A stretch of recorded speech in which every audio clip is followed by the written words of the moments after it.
And among girls, I think one of the more common fears from other students is that she will be blamed for not appreciating the attention from a guy who is so handsome and popular and blah, blah, blah.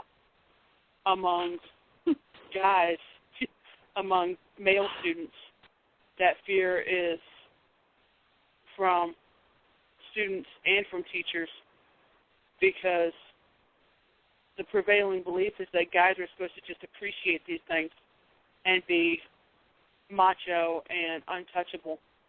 They're not supposed to seek help about sexual abuse. When they do, they're criticized as being not masculine enough. Likewise, female students have a major fear that the adults just plain won't believe them.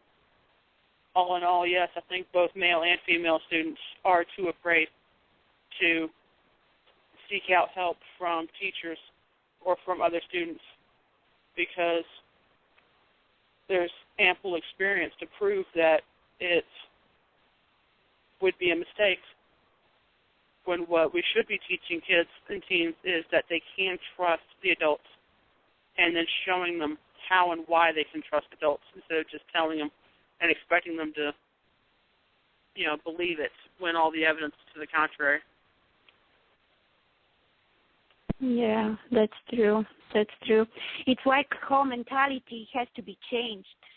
The whole way of thinking and seeing things, and it just makes things even more complicated. As you said, as teenagers are very shaky. They are very sensitive in this kind of age, and it's really hard to get to the root of the problem. When they are having a problem, they prefer to hide it because you can embarrass them in front of their peers if you start taking steps, and even if you go to school and talk to the other teachers and they just don't feel comfortable, and it's really complicated. So what are your thoughts about that? I think it's going to be complicated from young childhood all the way up to old age, because we as a society are not welcoming towards victims.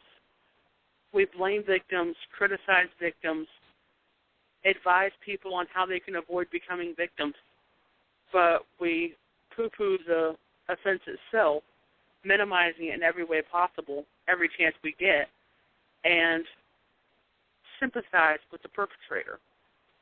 It's like with the,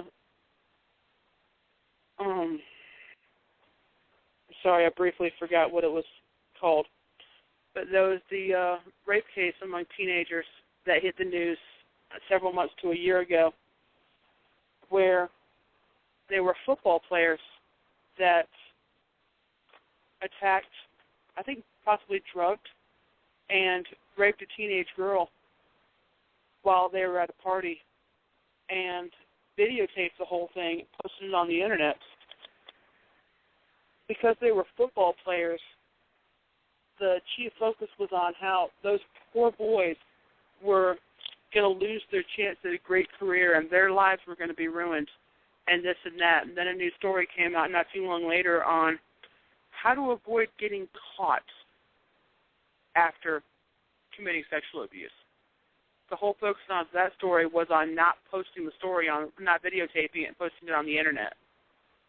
There was little focus on the sexual abuse itself, or about how that poor girl was raped, videotaped, and it was posted all over the internet when she was shamed citywide, townwide. There was almost no focus on how her life was potentially ruined, or the fact that they were guilty.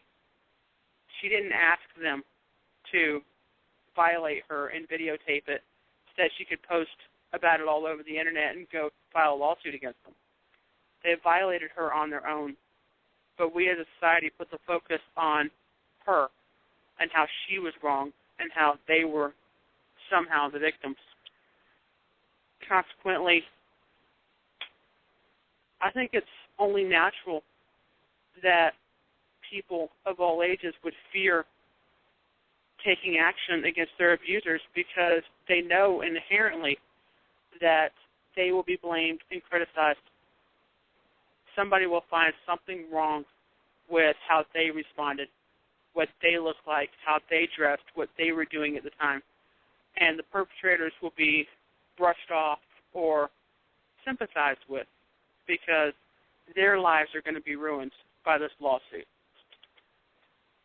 So in light of that, I think what we need to do when it comes to taking action regarding students and their schools is to treat your teenager like an about-to-be adult. Teenagers are not adults, but they do have more mature minds than children, and as a rule, I think they can be counted on to understand the significance of what's going on. But as the adult, you may have to explain it to them as, one mature mind to another, and tell them this is something that we must do. We must go talk to the school about it. We must talk to the police about it, depending on the circumstances.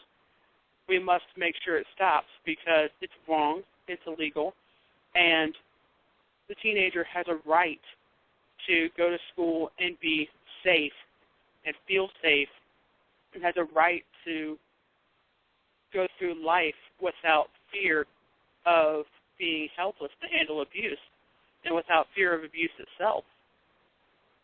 It's apparently a common push to give teenagers and even children a choice in whether to pursue a complaint. I don't think we should give them a choice. Children and teens will automatically say they don't want to do it 90% of the time easily. Not because they don't want it to stop, but because they're afraid of the consequences. The consequences of going forward, of people finding out anything.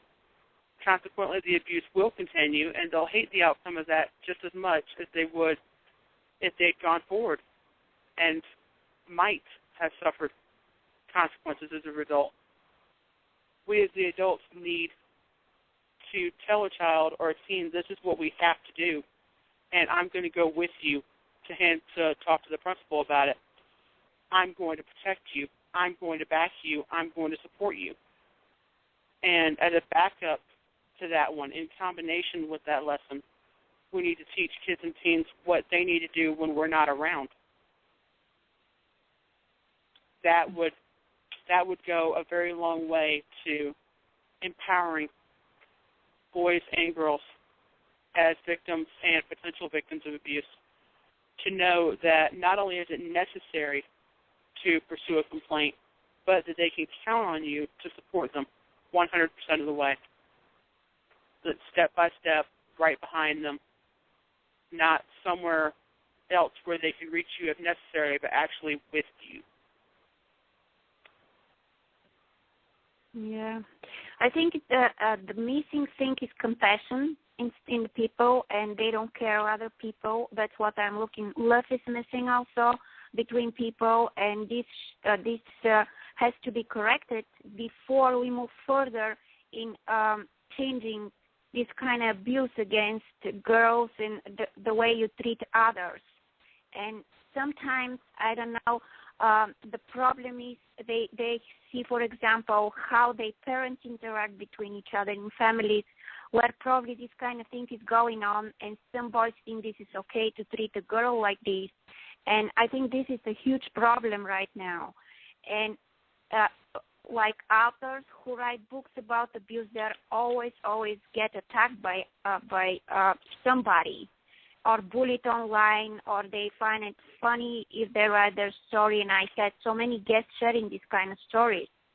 I had a guest who shared with me that she was away from media places, away from her computer for 6 months just for sharing her story, her real-life story, because she was severely bullied online. So there is a lot of things which needed to be changed. Oh, yes. We need to focus just as much as we focus on the victim and the perpetrator and those in authority. We need to focus on bystanders also. Schools and society are not separate. There is no barrier of protection between schools and society in terms of, views, perspectives. They are one and the same. They are interconnected. what happens in schools happens in society, and what happens in society will happen in schools. Thus, we do need to change society's views in and outside of schools when it comes to abuse. There is a common, an all too common belief that it's not sexual abuse if he's cute. It's not sexual abuse if the victim is a guy and the perpetrator is a girl. It's not sexual abuse if you like him or her. It's not sexual abuse if you're somehow, you as the victim are somehow less than perfect. Like you like to go to clubs once in a while. You have an attitude. You dress in a slightly too risque manner. You drink or even have smoked. It's not sexual abuse if you get in trouble or have gotten in trouble for anything. It's not sexual abuse if the perpetrator is an athlete or if he's popular, if the perpetrator is a she, of any age, unfortunately. There are all too many circumstances for how it's supposedly not sexual abuse when it should be considered sexual abuse because the victim was not willing. The perpetrator did it knowing the victim was not willing and did it often with the intention of hurting, humiliating, angering, frustrating, intimidating the victim, or making him or her feel helpless. That's what abuse is. It doesn't have to be sexual, and that is another misconception about sexual abuse, is that to be sexual abuse, the person must have a romantic interest in you. It must be some kind of flirting because it's a sexual interest. In reality, it's not about sexual interest. It's about sexual methodology. Like, for example, if you slap a person in the face, it's not considered sexual abuse. But if you slap a person's rear, somehow it's considered sexual. In reality, it's not sexual either way, but it's abuse both ways. The only difference between one and the other is the methodology used. Perpetrators rarely, very rarely, if ever, have a sexual interest in the victim or are under any misconception that the victim enjoys it, appreciates it, or otherwise wants it. Usually it's all about what the perpetrator wants, what the perpetrator wants to do, what the perpetrator wants to achieve through the victim. And usually what they want to achieve is a sense of power and domination over the victim, a feeling that they can control the victim's emotions and even subconscious choices, that they can make the victim feel intimidated or helpless, even to the degree that they stop participating as much in class. They start skipping classes. They change their clothing styles. They're unable to make eye contact with the perpetrator or with a number of other people. They can't phrase their thoughts coherently without stuttering. They look afraid just without even trying, like, and try not to show fear. But you can see in the perpetrator's eyes what he or she is thinking about you, and the perpetrator can see your fear in your eyes, no matter how hard you try to not show it. There are many abusers, I think, especially one of mine from high school, who is very adept at reading body language and the look in your eyes. I think that is